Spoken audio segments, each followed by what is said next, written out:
Hello there, ladies and gentlemen, this is Orphanlast, and I'm going to go ahead and see if I can record a video here without too much background noises. I have a child, not my child, but a child in the other room that has a habit of making a lot of noise. Now, this is the same animation as usual. We're almost done with this, okay? And this is me teaching you about the edit tool. Now, you need to know how to use the edit tool. If you don't know how to use it, stay the hell away from it. Now, there is a subtle difference to the animation that you're seeing here. And basically what's happening is here he is punching him, and his fist is right here. Now, if you've looked at the other videos, his fist went too far. And so what I did is I had to move him. Originally, I tried, okay, I'm just going to move my punching man column right here. And I moved him, but then all these three layers started acting really weird. They started to, like, they stayed stationary because they're not in any way attached.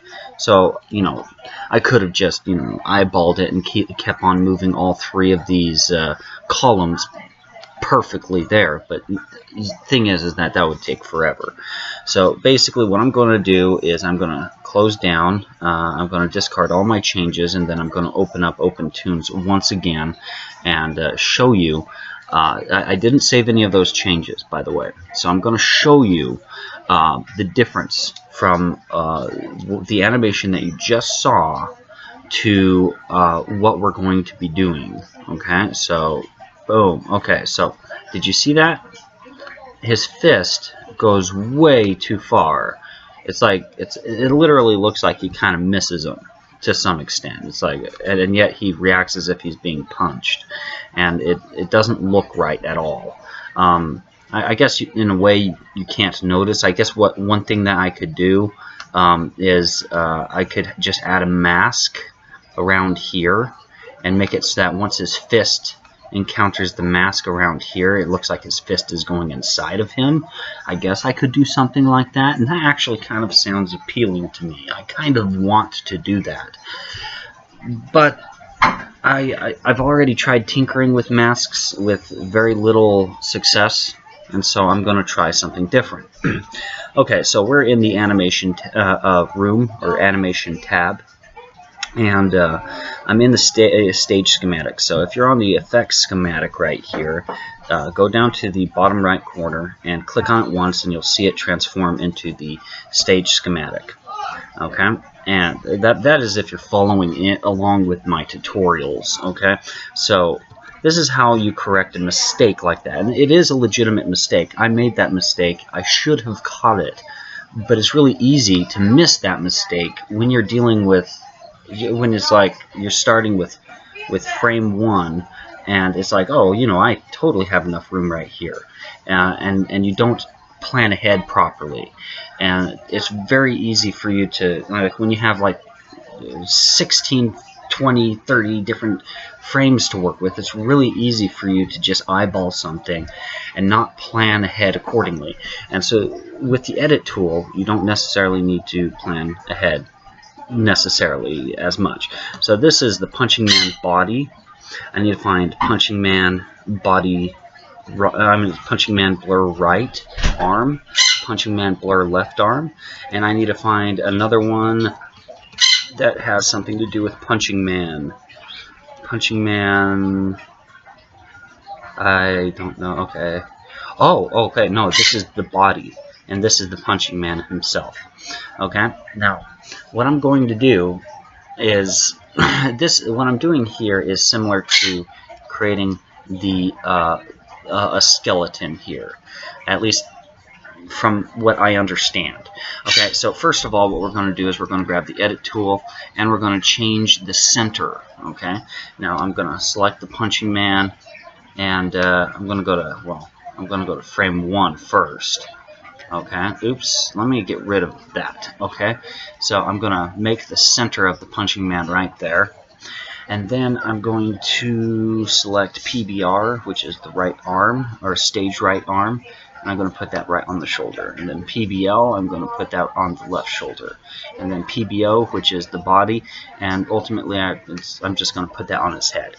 And you always want, like if you're going to be dealing with the stage schematic and you're going to be dealing with the edit tool, the first thing you always need to do is select the centers, like move the center, which is basically if you start rotating something with the edit tool, it's going to rotate on that axis.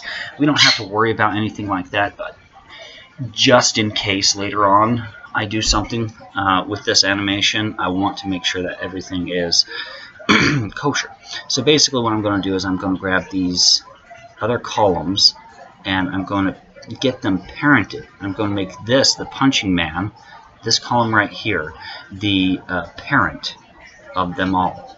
And they're kind of going to be junctioned with somewhat of a rig.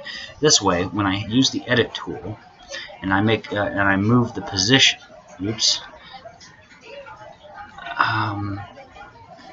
Okay, I'm on whatever punching man right here, and I move it. I'm moving all the other columns. Okay, that's basically the idea. And what I'm going to do is I'm going to find the specific frame where I'm punching, where he's punching the furthest. Okay, so that looks like that's it. So I'm going to bring up the stage, the function editor, and I'm going to press Shift and move this guy around. That way, like when I move my mouse up, it takes some effort for me to get him to move up and down. Okay, and that position right there looks about right. So I need to remember it's 38.57. Well, actually, no. I can probably move him forward more. So 38.81. So I'm going to go ahead and double-click on that and copy. Okay, and then what I'm going to do is I'm going to go Control-Z until the function editor becomes empty. I'm going to go to frame 1. Okay, double-click here and paste that in. Paste that in. Press Enter. Double-click here. Press Enter. And I'm going to go to the very end of the animation as well, which, okay, whoa, it went crazy. Let's see, let's go up, come on. Yeah, you know what, I'm just going to go like that. Okay, we're on frame 60, I believe. Let's take a look here. You know what, I'm just going to frame 63, so I need to go to frame 63. 63, okay. And I'm going to go ahead, I believe it's EW that I'm looking for. Okay, EW.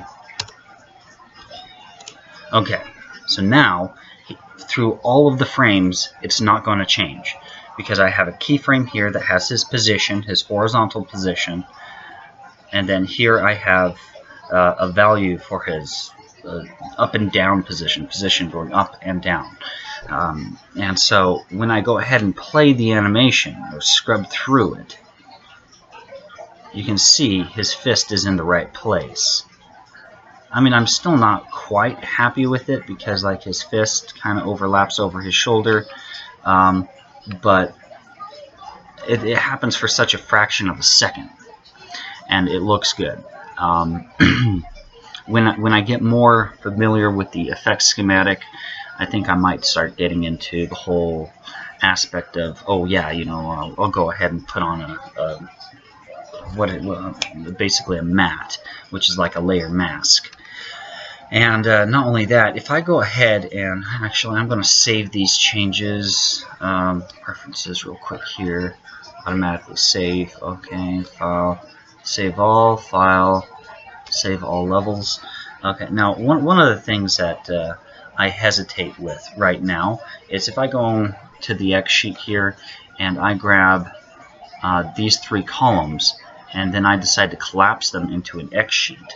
Okay, if I decide to do that, then it kind of gets me concerned about everything that I've done with the function editor. It gets me concerned about everything that I've done with the effects schematic, and I don't know necessarily how to transfer the information inside of these into a sub-X sheet. And that's something I need to learn. Anyways, that pretty much concludes it for this tutorial. Please like, share, and subscribe. Have a great day.